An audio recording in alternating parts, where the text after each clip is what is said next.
Summertime does not only mean nice weather, getting outside, picnics and everything, it also unfortunately means storms. Thunder, lightning, hail, heavy wind, rain, you name it. And this can be really stressful for your dog. So on this week's episode, that's what we're going to talk about. We're going to talk about some ways to help them overcome or deal with storms if they're having issues. So let's go ahead and talk about that next.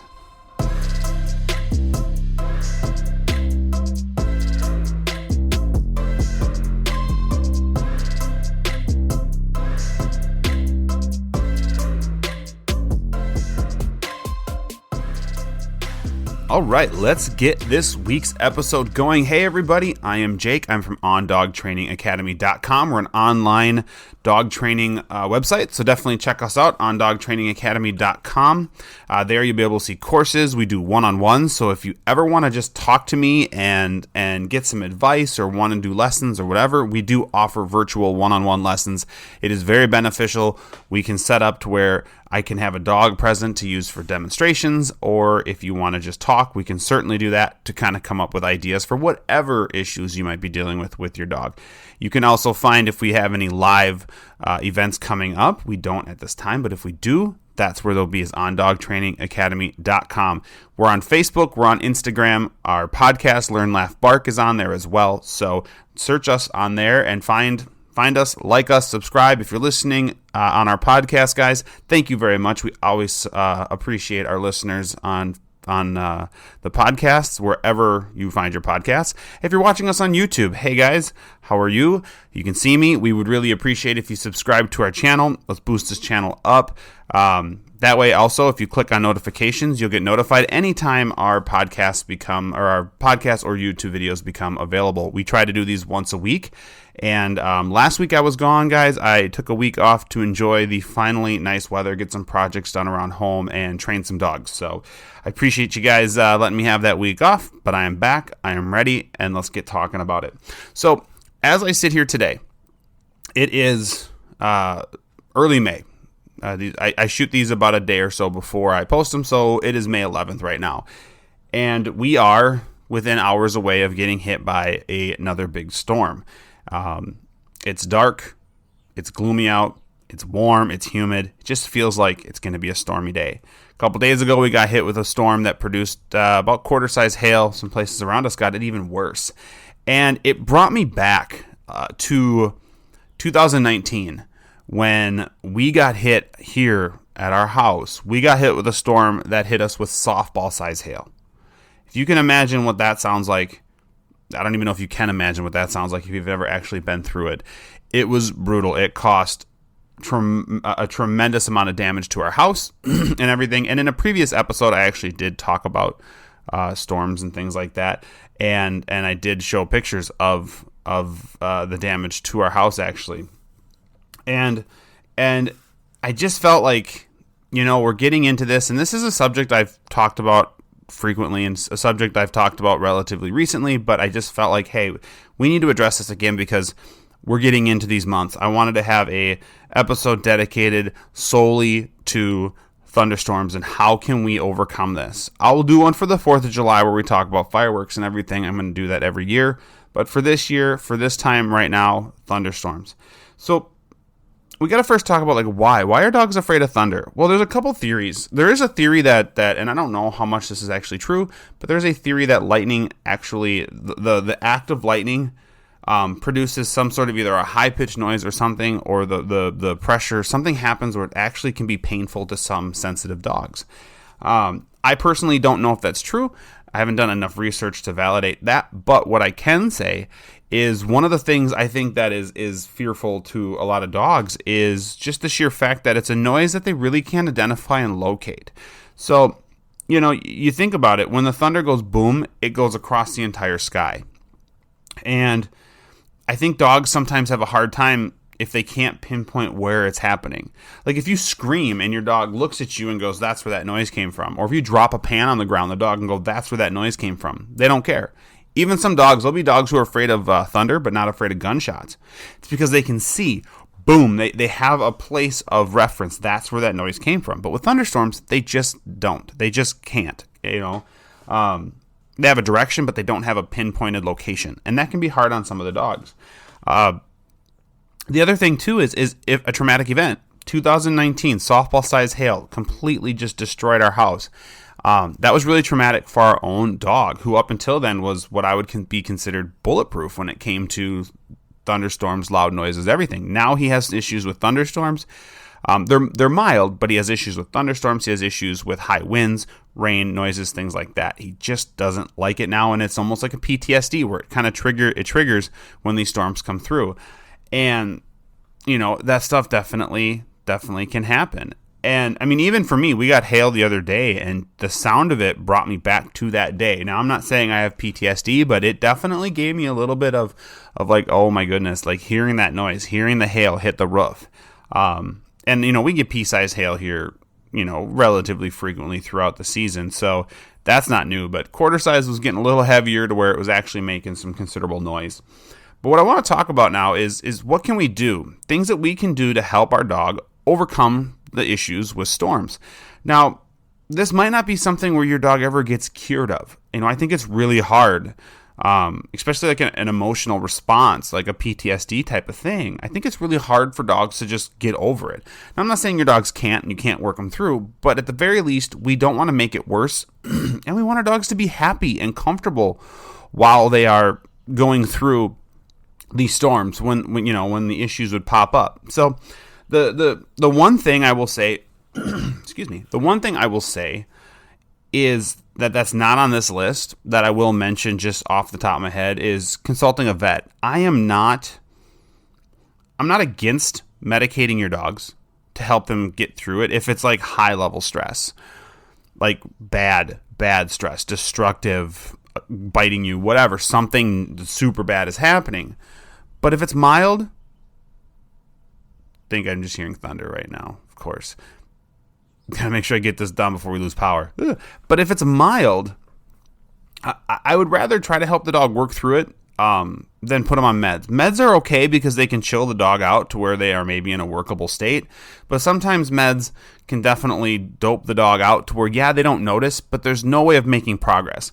I like to try as much as I can to help the dog progress through these storm issues, so it's not something that we hopefully have to live with forever. If it is, and we manage it the dog's entire life, whatever. But I like to say, hey, let's try and work through this, buddy.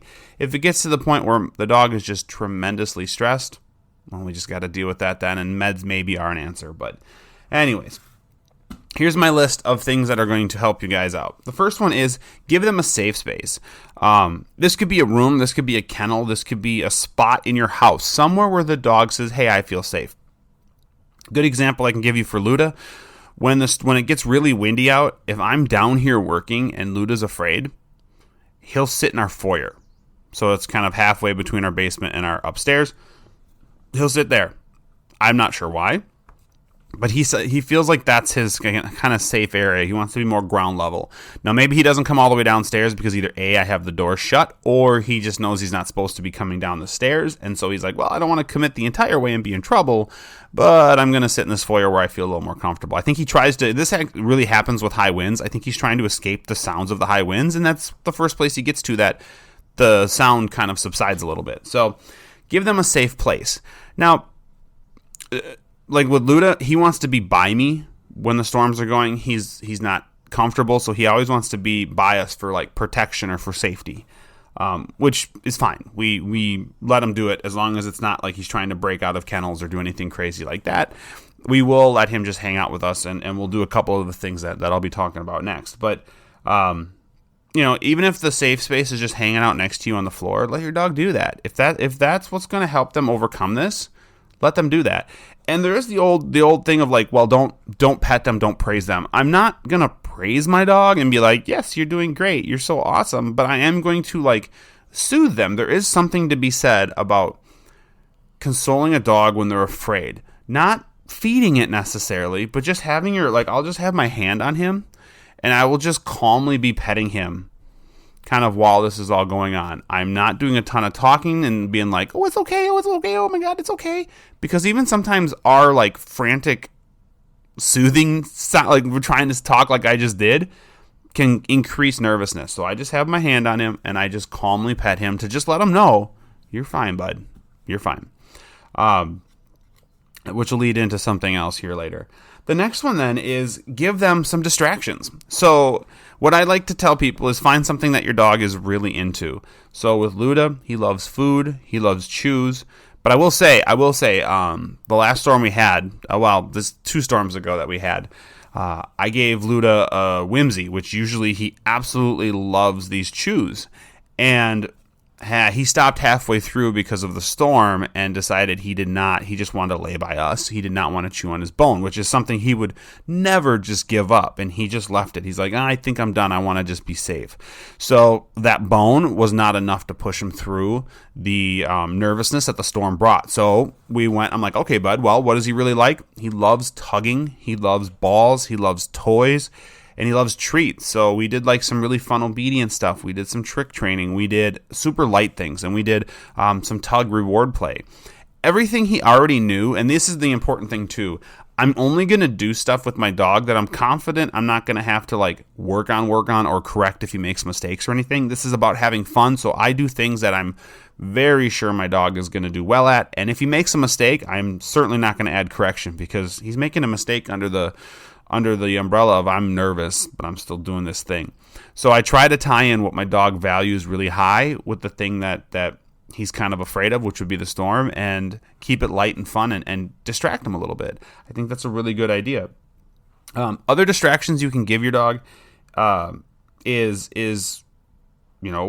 putting on the TV, putting on the radio, having some sort of noise background. Now, I mean, you guys have heard thunder, I'm sure. You can't really mask the sound of thunder as much as you try, but maybe you can mask some of the sound of like heavy rain, maybe a little bit of hail noise, wind noise. You can mask that by having the radio on. Now I'm not going to crank it to where I feel like you're almost doing like the old I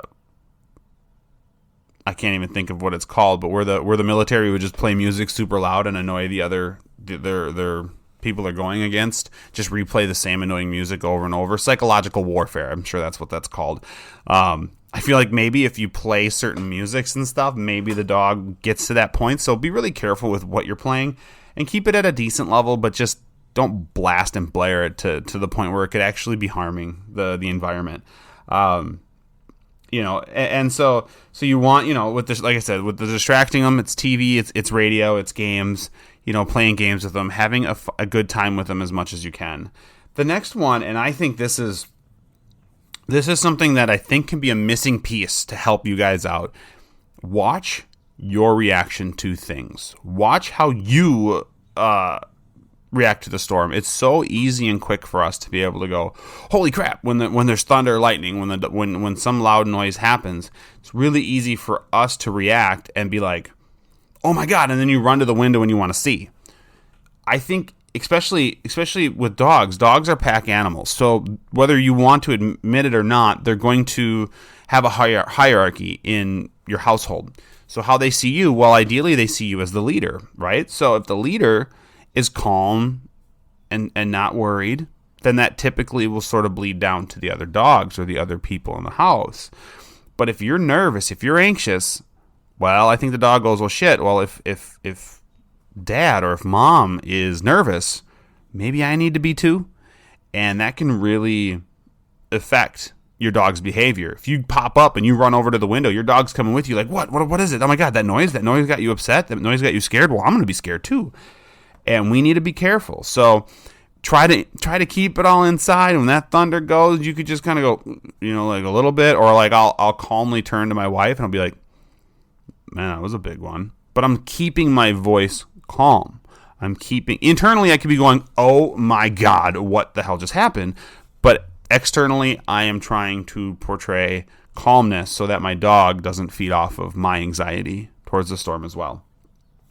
I would also say, watch how if you have a dog that's afraid of storms and then you have like a young dog, be really careful about that whole mimicking thing. Like, I don't want your other dogs to pick up on the habits of your dog that is afraid of storms. You want to be super careful with that. So maybe having that other dog put away because that's maybe the safe place they want to be anyways, and then just actively working with the other dog, or vice versa, depending on what you need to do. The last one, and I think this is a really important one as well, is don't yell or correct your dog at this point. Your dog is going to act erratic at times during storms when there's stresses. This isn't coming from a place of disobedience. This is coming from a place of fear. And it's just not something I recommend you try to correct. If you're afraid, like, let's say you're afraid of snakes, and you're walking and a snake jumps out on the trail in front of you and it's just there and you're freaking out. If your friend turned to you and punched you in the arm and said, get over it, are you going to get over it? I doubt it. I don't think you're going to go, ow, okay, you know what, you're right. Snakes aren't scary. I'm fine. And move on. No, I think that's going to add insult to injury, right? It's going to make you more afraid, or it's at least going to make you afraid and now you have a sore arm. So what I'm saying is don't hold your dog to a high standard for obedience, for commands, for perfection during a situation that is making them stressful, just because I don't think it's fair. If your dog's afraid, it's not fair to be like, you got to be perfect. If you make a mistake, I'm going to be mad at you, because it's going to happen. They're living, breathing animals, and they're going to make these mistakes. So just be careful with all of that. But that is it. That is my list. That is what I've got to kind of help your dogs through these stormy situations. Do your best to get prepared. Keep an eye on the weather. Like I just heard thunder a little bit ago, so I'm going to be watching the radar when I get done with this, and I'm going to see, hey, what do I got to do? I got some dogs in for training right now, so I'm going to probably pop the radio on, turn it up a little bit. Luckily, they're down in the lower area. They're actually just right behind the camera here, thankfully being quiet. And they, we'll just try to distract them as best we can. So hopefully this was helpful, guys. Hopefully you learned a lot. If you want more information, you definitely can visit us on Instagram and on Facebook. Just look for Learn, Laugh, Bark podcast, or look for ondogtrainingacademy.com. We're on there with both of those. We post relatively often, but if you have any questions or want us to cover something, you can certainly message us. We've been getting some really good messages and stuff through the different social medias asking for other content to be discussed, and we're definitely going to be obliging those requests and talking about it. So hopefully this is helpful, guys. Get working with your dogs, get training with your dogs, and be prepared. Have a plan, be prepared, and hopefully this was helpful. So guys, like always, we'll see you next week.